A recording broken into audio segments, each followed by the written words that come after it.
পাই নৃত্য নাট্য মহাপতি সমিত করবেন ওই কালচির যুবক সমাজ সহসমুদায় নৃত্য পরিচালক নৃত্যশিল্পী ডাক্তার সিং সরকার।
আমি ডাকতে দিচ্ছি স্বর্গরাজ্যে, আমি ডাকতে দিচ্ছি স্বর্গরাজ্যে। কি দুর্যোধন, এই মহাবাবী দুর্যোধন কিভাবে স্বর্গরাজ্যে আগমন করেছে? বলো একজন পাপের কি স্বর্গরাজ্যে স্থান রয়েছে? সরদৃষ্টি শোনো, এই দুর্যোধন মতো ভয় মহাবাবী হলো তার পাপ করবে ভোর ভোর করে, সে নরকনা সহ্য করে এখন সে স্বর্গরাজ্য লাভ করেছি। তুমি আসন গ্রহণ দৃষ্টি, তুমি এখন আসন গ্রহণ করো।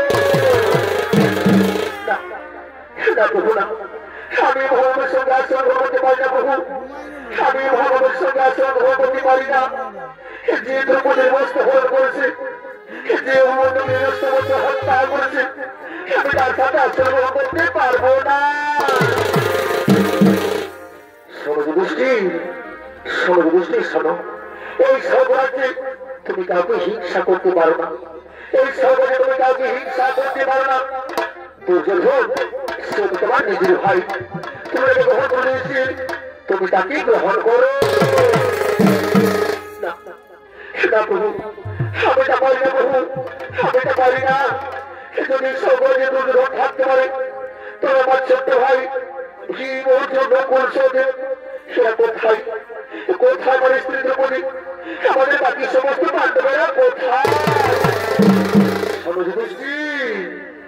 ওরা এখন নরকে রয়েছে। প্রভু এ তো অন্যায়, প্রভু এ তো অন্যায়।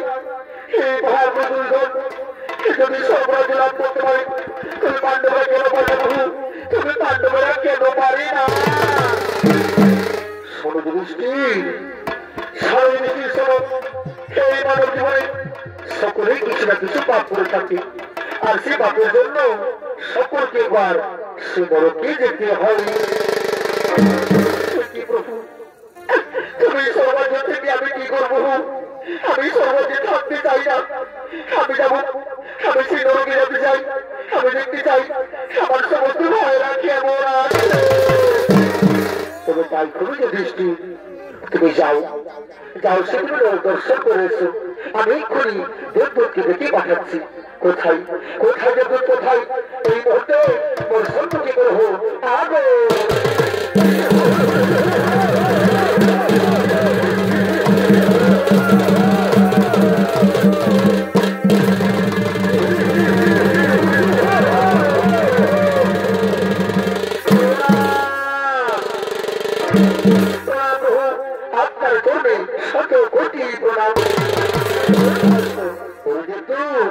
যাও, যাও তুমি এই ধর্মদেশীকে নরকে নিয়ে যাও, সেখানে সমস্ত পাণ্ডবদের পাপ করতে দেখাও, আর তোমরা পুনরায় এই স্বর্গপুরী ফিরে এসো।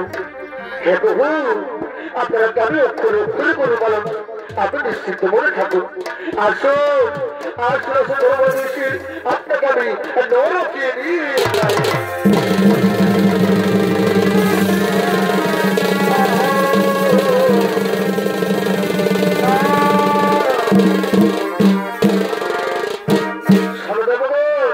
চলো চলো বাবা, চলো সেটা আমরা সেই নেই জন্য আলো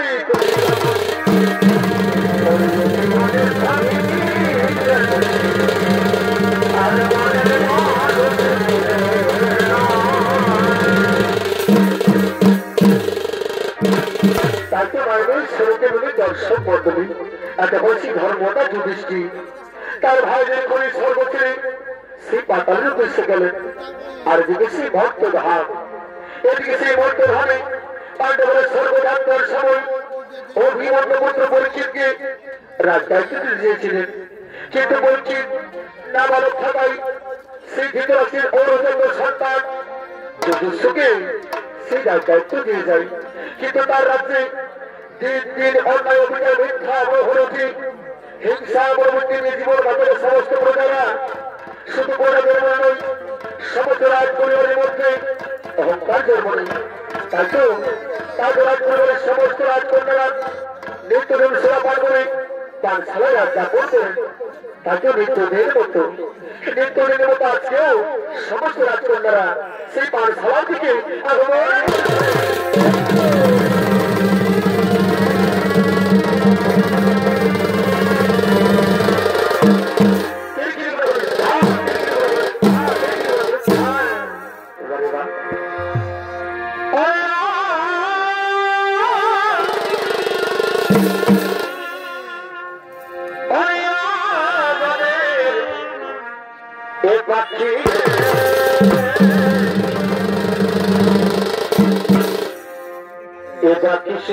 প্রিয়া প্রিয়া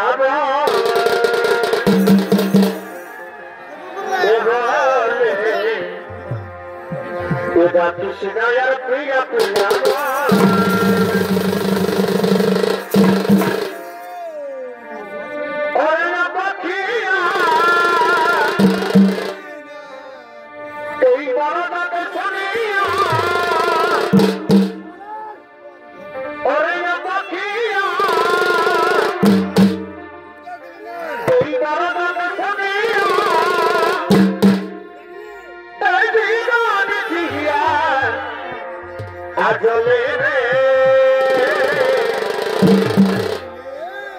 এটা কৃষ্ণায়ার প্রিয়া প্রিয়া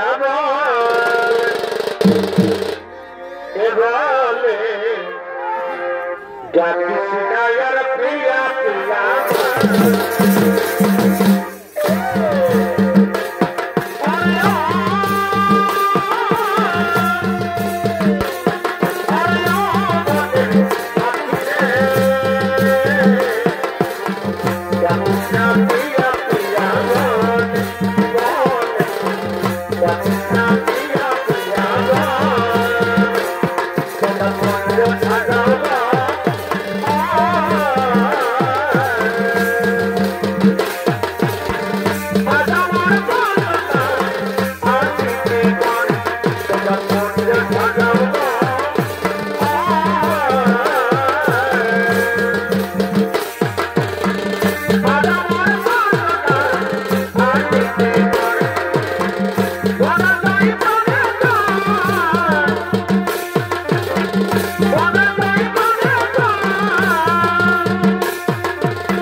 কথা না আর মহারাজ তো দূরের কথা। চলো বোন চলো আর তো বিলম্ব করবো না বোন, আজকে আমরা সুরাপানে দিদি এই তো দিদি আমাদের সুরা।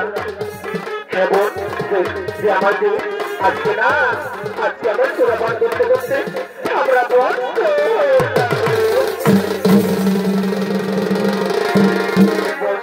বসবো আর আমরা বিলম্ব করবো না।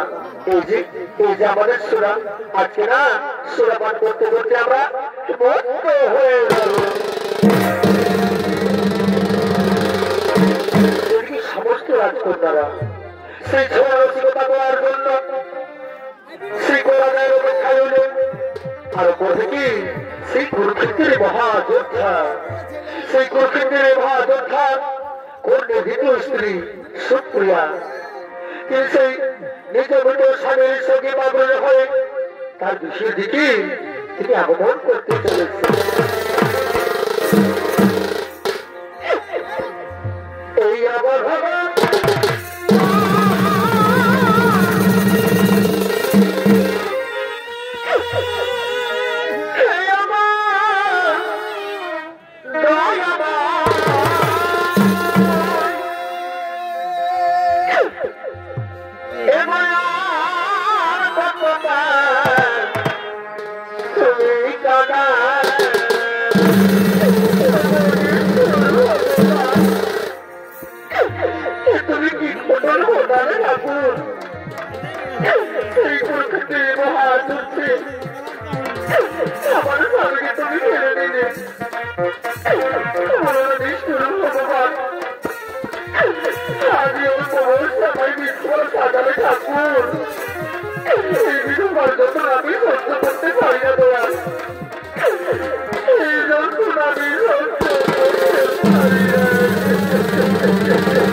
তুমি কি জানো এই পথে যাত্রা করলে এই পথে কিন্তু কর লাগে। তুমি কি জানো তোমার কি কথা বলছো, তোমার কি কথা বলছো? আমি তো করবেন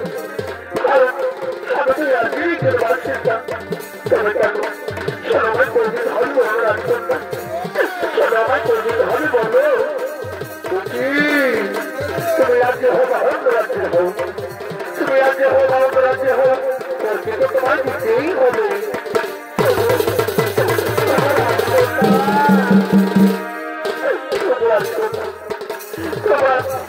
আজও ভাগিনি এরকম রাজ্যের কাছে তোমরা করবে, আমার কাছে নেই কোনো স্বর্ণ মুদ্রা, আমি কিভাবে তোমাদের করবো বলো রাজকন্যা, আমি কিভাবে তোমাদের করবো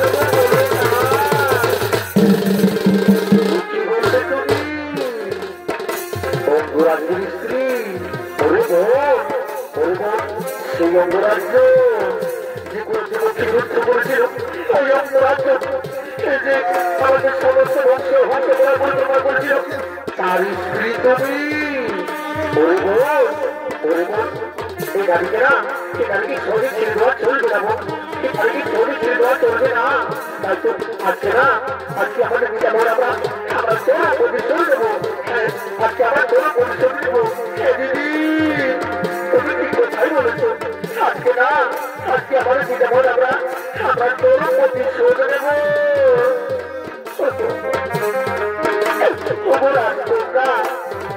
তোমরা কি করছো বলছো, তোমরা কি কথা বলছো রাজকন্যা? রাজ্যে যুদ্ধ বন্ধ হয়ে গেছে, সমস্ত বরফের পরাজয় হয়েছে, তোমরা জয়লাভ করেছো। রাজকন্যা আমি এখনো ভুলতে পারি না। রাজকন্যা আমার কাছে নেই কোনো স্বর্ণ মুদ্রা, আমি কিভাবে দেবো, আমি কিভাবে তোমাদের কি বলছি তুই সন্তানি করদিবিরা বলছি, তুই করদিবিরা বলি, তাহলে তাহলে এই সামন্তি তোর পিছিয়ে ছাল আমি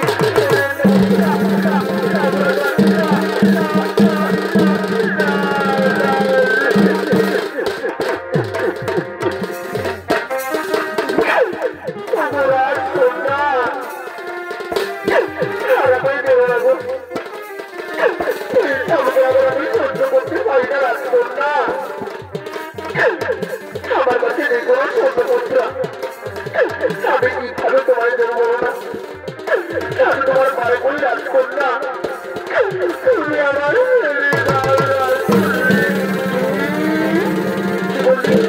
করতে পারবে না, করবে না, তাহলে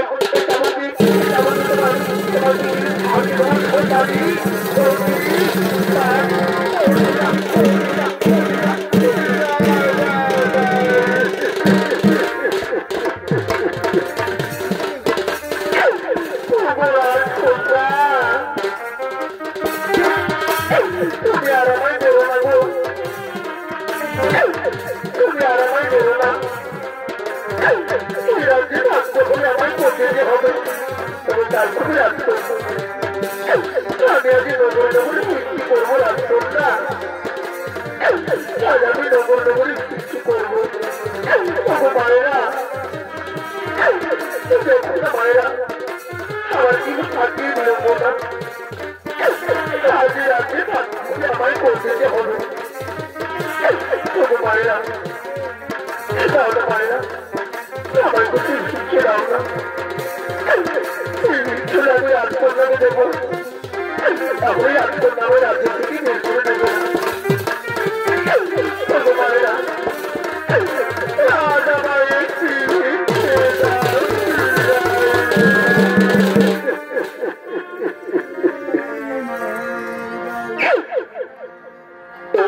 ভিক্ষে দাম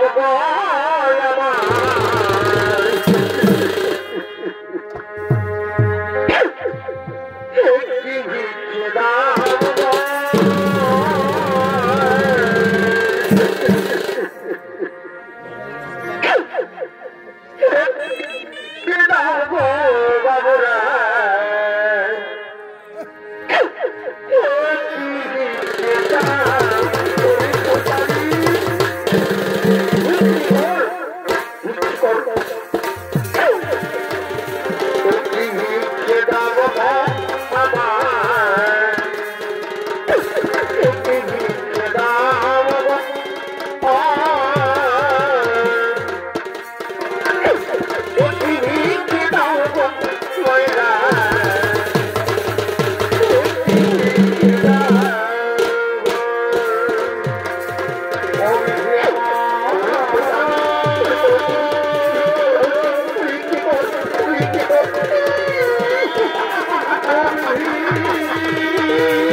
দিতে হবে এই রাজ্যে ভাগ্য তোমায় বিক্রি করতে হবে তোমায় বলে দিতে হবে তোমায় করে দিতে হবে তোমায় দিতে হবে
ওখানে করতে হবে না আর তোমরা এই যে বন্ধু হয় স্ত্রীকে এই হলো কথা বলছো ভালোভাবে খোলা করতে হবে না ভালোভাবে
তোমার স্বামীরা মহান সুখী আছে শুধু তোমার স্বামীর সুক্রিয়া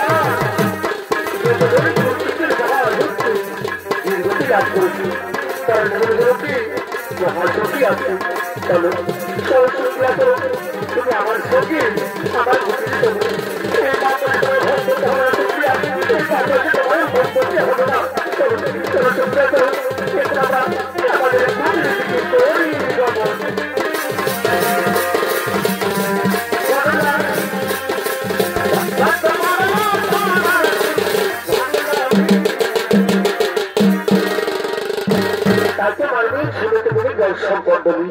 আর অপরদিকে সেই চার পাণ্ডব দ্রৌপদী তার সেই সর্বযাত্রা করতে গিয়ে সেই সময় থেকে পড়ে উচিতই সকলে মৃত্যুবরণ করেছে তার তো মৃত্যুর পর ওদিকে মৃত্যুর পর তাদের মৃত্যু আত্মারা এতক্ষণে সেই নরকের দিকে আগমন করেছে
পারছি না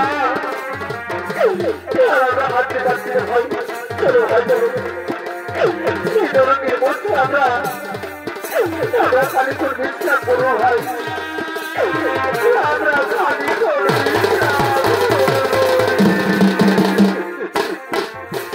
আজকে 4-5 বছর করি এদিকে 4-5 বছর করি সেই নরকের মধ্যে খালি করে বিশ্রাম আর রইল আর প্রতিটি সূর্যপুত্র জমরাজ প্রতিটি সূর্যপুত্র জমরাজ আগমন করছে সেই জমার দিকে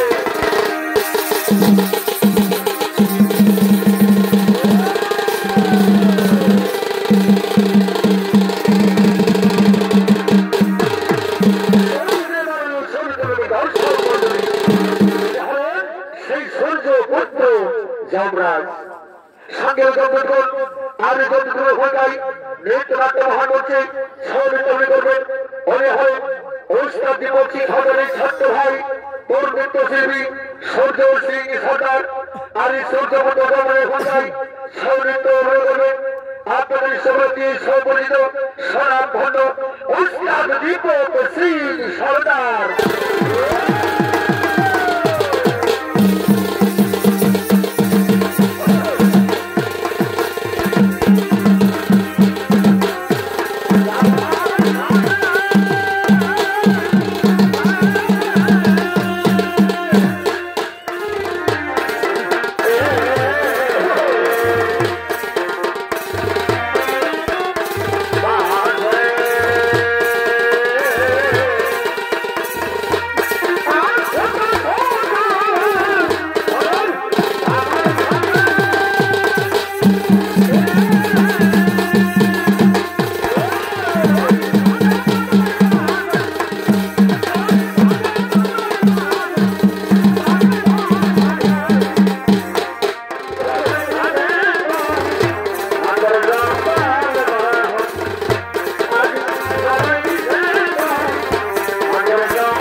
এই তো তোমার ওই 4-5 মতো পরি করছে আগমন, তাই তো এদেরকে আমরা কি দণ্ড দেব? কি মহারাজ বলুন, বলুন মহারাজ বলুন, আমাদের এখানে কেন আনা হয়েছে? ওরে ভীম, ওরে ভীম, তোমরা সকলে পাপ করছো, তাই তো তাকে বর্তমানে দণ্ড পেতে হবে। কি মহারাজ, কি বললেন মহারাজ? পাপ না মহারাজা, আমরা তো কোনো পাপ করতে পারি না। আমরা সর্বসময় সত্যের বলে চলেছি, সত্যকে আমরা গ্রহণ করেছি, আমরা তো কোনো পাপ করতে পারি না।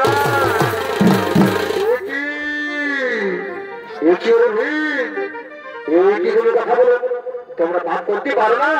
দাও দাও, কোথাও চিন্তা করতো এই বর্তমান সাধুকে করে হয়ে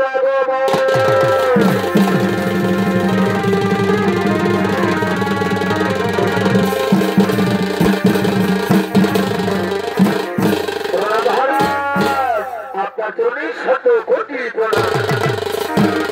ওরে চিত্রগুপ্ত, ওরে চিত্রগুপ্ত, তুমি তোমার ঘরে বড় চিত্রগুপ্ত, এদের মধ্যে দ্রৌপদী কি পাপ করেছে মর্ত ভাবে? মহারাজ, মহারাজ, এই দ্রৌপদী পঞ্চপাণ্ডবের স্বামী হওয়া সত্ত্বেও সবথেকে বেশি ভালোবাসত অর্জুনকে। তাকে ওসব ভালোবাসার উপর অপরাধ, এই ওসব ভালোবাসা হলো তার মহাপাপ। ওরে দুর্গণ, ওরে দুর্গণ, তোমরা দ্রৌপদীকে মারতে মারতে বই করো রীতিরে ফলে না।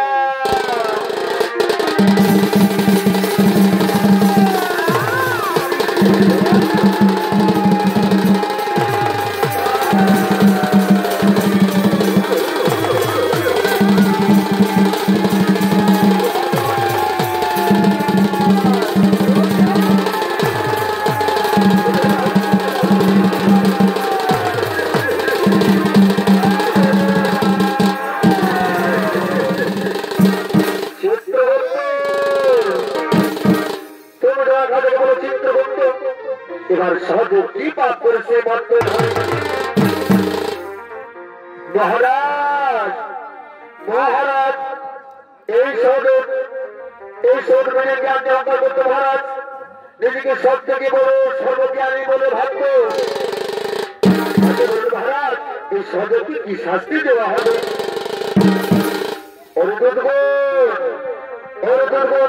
তোমার সহজের মস্তকে শাস্ত্র মাসুল দিয়ে আঘাত করো।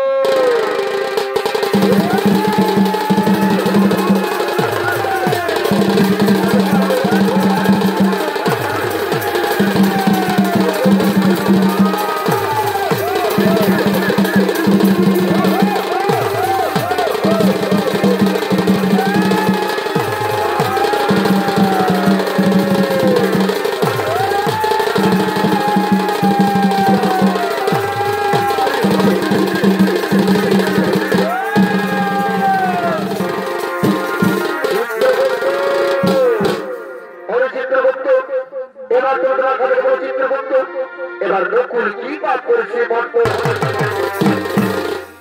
মহারাজ? মহারাজ, এই নকুল নিজের রূপ জগতে অঙ্কার করতো মহারাজ, নিজেকে সব থেকে রূপার ব্যক্তি হিসেবে গণ্য করত।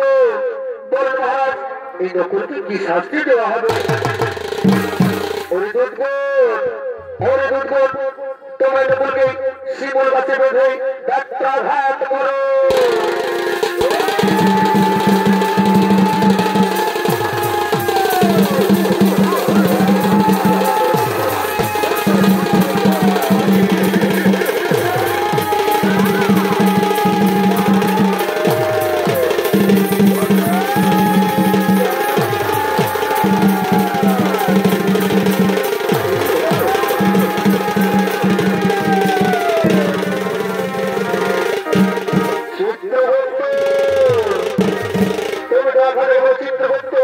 এবার অর্জুন কি পাপ করেছে মহারাজ? মহারাজ, এই অর্জুন সব সময় সত্যনাশের গর্ব করতো মহারাজ, নিজেকে সব থেকে বড় ধরে ধরে বলে অহংকার করতো, এলাকার নামে ধরে ধরে তুচ্ছ বলে ভাবতো মহারাজ। কারণে এক লক্ষ বড় ধরো হতে পারেনি মহারাজ।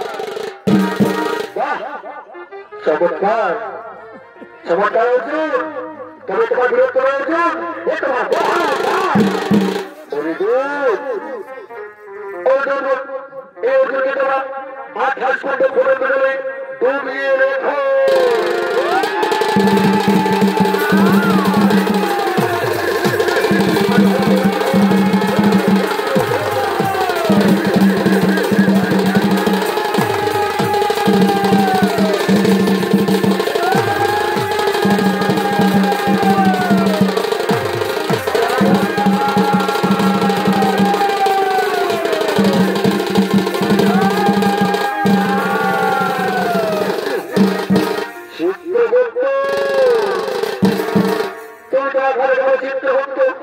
এবার ভীম কি পাপ করেছে মহারাজ? মহারাজ এই ভীম নিজের খোদা নিবারের জন্য আর 5 জনের খোদা বলে চিন্তা করতেন না মহারাজ। কেউ খোদাতে থাকলেও তার কথা তো খোলো মনে ভাবতেন না। বলল মহারাজ এই ভীমকে কি শাস্তি দেওয়া হবে? তোমার ভীমের সমস্ত শরীরে গৌরব হাতন রাখা করো, তাতে যদি না হই তাহলে উল্টো দিক থেকে আড়িয়ে দিয়ে কাটতে থাকো।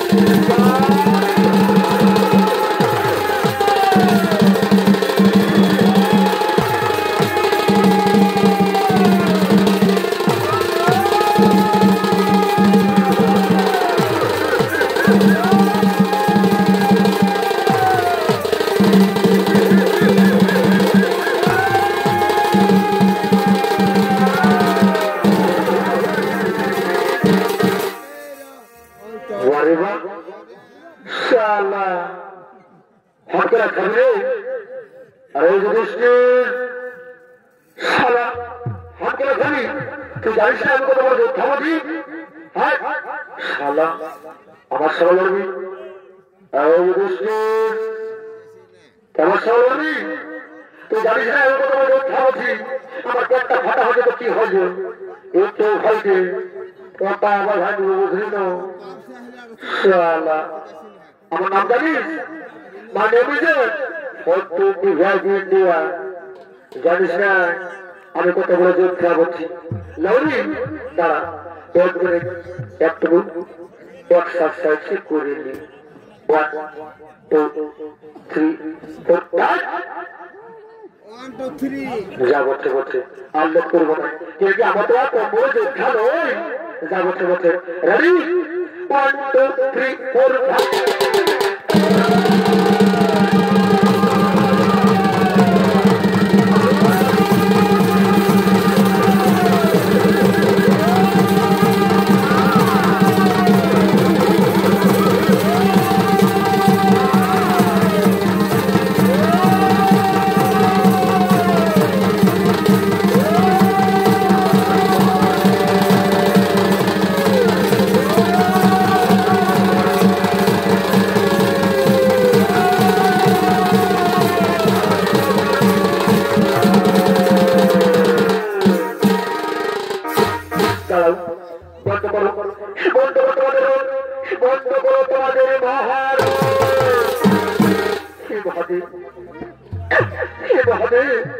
আমার সম্মুখে আমার ভাইয়ের অত্যাচার আমি সহ্য করতে পারি না ভাবে, এত বাধ্য হয়ে আমি জন্য করতে বসেছি।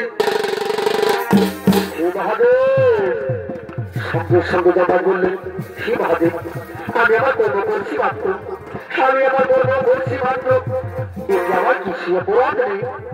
বুঝেছি, আমি সকলে বুঝেছি। ওরে যুধিষ্ঠির, ওরে যুধিষ্ঠির, তোমার ভাইয়ের সঙ্গে পাপ কাজ করছিল বলে তাদের নরকযাতনা ভোগ করতে হলো। সে আগে বলবে না নরকযাতনা ভোগ করে তার স্বর্গে গেছে, তাই তো এবার তোমার নরকযাতনা ভোগ করলে এবার তোমার স্বর্গে যাবে। ওরে যুধিষ্ঠির, সেই কুরুক্ষেত্রের মহাযুদ্ধের সময় তুমিও মিথ্যা কথা বলেছিলে, তাই তো তোমাকেও আজ নরকদর্শন করতে হলো। মনে রেখো, যে পাপ করবে তাকেই নরকযাতনা ভোগ করতে হবে। তোমাদের নরকযাতনা ভোগ করা হয়ে গেছে, এবার চলো আমাদের স্বর্গে নিয়ে যাবে।